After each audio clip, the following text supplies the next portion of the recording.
Hi, folks. Mr. Coleman here. Just giving you some information on the post secondary pathway employment. This is one of a number of options that we've talked about, all of them with information available on Chicago Public Schools Learn, Plan, Succeed website. And as I mentioned, employment, the one highlighted, is which one we'll be talking about right now.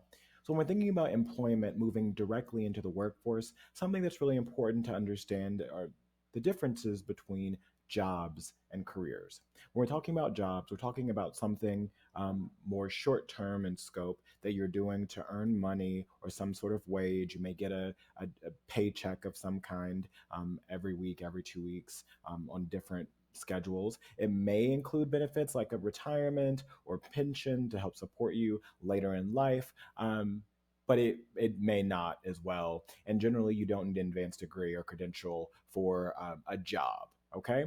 But when we're thinking about careers, like these long term employment, maybe a series of different jobs will make up a career, but it's a dedication, clear goals and aspirations tied to work over a long period of time. Careers are more likely to include benefits and fixed salaries, and they generally require some form of advanced degree or credential. And that's what we speak to in the other pathways, like the college pathway. As well, actually, all of the other pathways have some sort of credentialing, a more advanced degree involved. So, absolutely, I take a look at those if you're thinking beyond moving into a job versus how to create a career for yourself.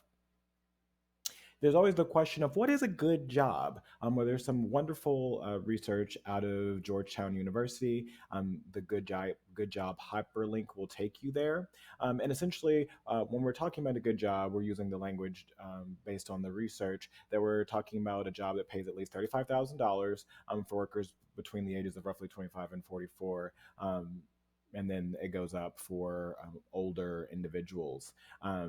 We're talking about jobs that have a median earning of 56,000 for workers with less than a BA. All right.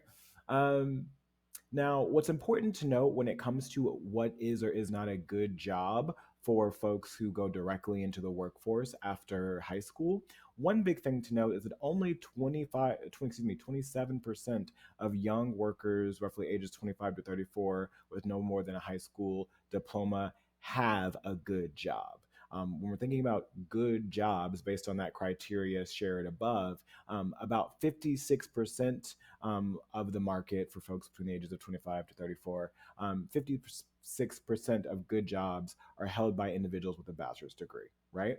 And it's also important to note that, when we're talking about good jobs for folks without additional credentialing after high school, the jobs offered and available are primarily jobs populated historically by men.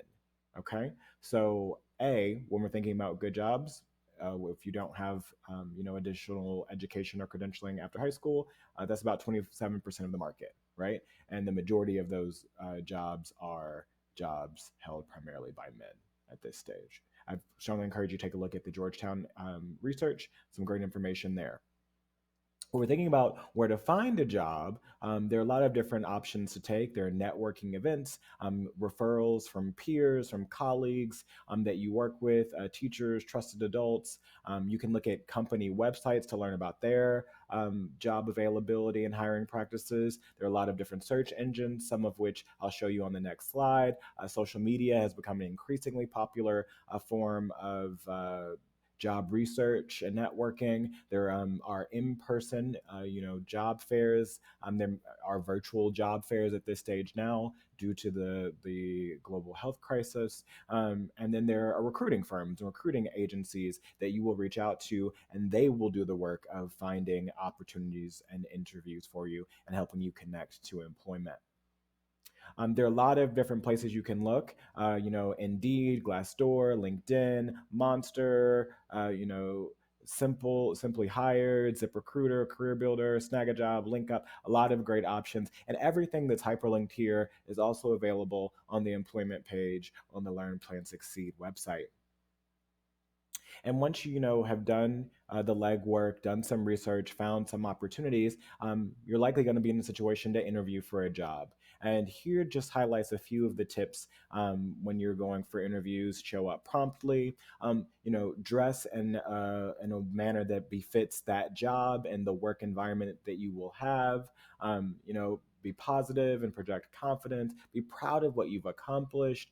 You always want to, lead with the skills or awards or experiences or enrichment that you've done that you think will help you in the job, and you have to connect those dots. How has what you've learned, the skills that you've developed, your perspective, how will they help you in that job specifically? Those are things you definitely want to talk about in an interview.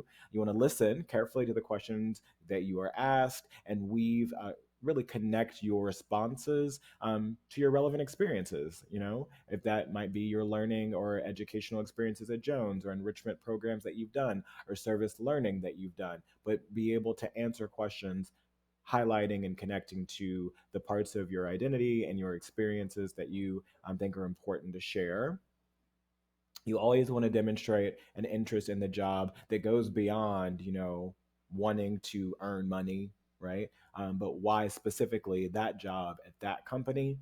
Um, you know what? You will always want to find, um, you know, people in your work experience and interactions. Um, uh, you want to highlight the strengths that you have, the strong points, right? Even if you've had difficult situations, can you spin it in a way that shows what you've learned, how you grew, even how difficult opportunities and experiences helped you learn and grow? In an interview space, you don't necessarily want to focus on specifically your negative experiences. That does not necessarily showcase you well to a potential employer. Develop a short list of questions that you might want to ask at the end of the interview. And send a short thank you email after you meet with an individual employer or interviewer. Okay. So really at this point, in terms of next steps, where are you right now and what should you be doing right now? If you're looking to move directly into the workforce after high school, determine what kind of job you want. Create a resume and cover letter. There's a great resume builder template in Naviance that can help you put together your resume. And if you need help with a resume or a cover letter, absolutely reach out to your counselor. We're happy to help in that way. Do your job search using the links and resources referenced. Gather your references. Those are individuals who can speak to your skills. If you've got prior work experience, or your counselor, or your teachers, or whomever you think would be a good fit for you that are not family, right? Absolutely get 2 to 3 of those, have them available. Submit your applications as folks express interest, as companies and organizations express interest. Go on job interviews using the tips previously shared, and then respond to an offer of employment. And generally, when employment is offered to you, they'll give you a sense of your benefits, your pay, your work schedule, etc., your job description. Make sure you have that information and you are aware of what you're getting into and what's being offered to you prior to accepting employment. Okay. And if you want to check out more information and learn more, a lot of what I've shared comes directly from the Learn Plan Succeed website. I strongly encourage you to take a look. They also have a wonderful checklist laying out for you step by step, specifically what you want to do if you are looking to move directly into the workforce. And if you have any questions, feel free to reach out to your counselor. All right. Take care, folks. Bye.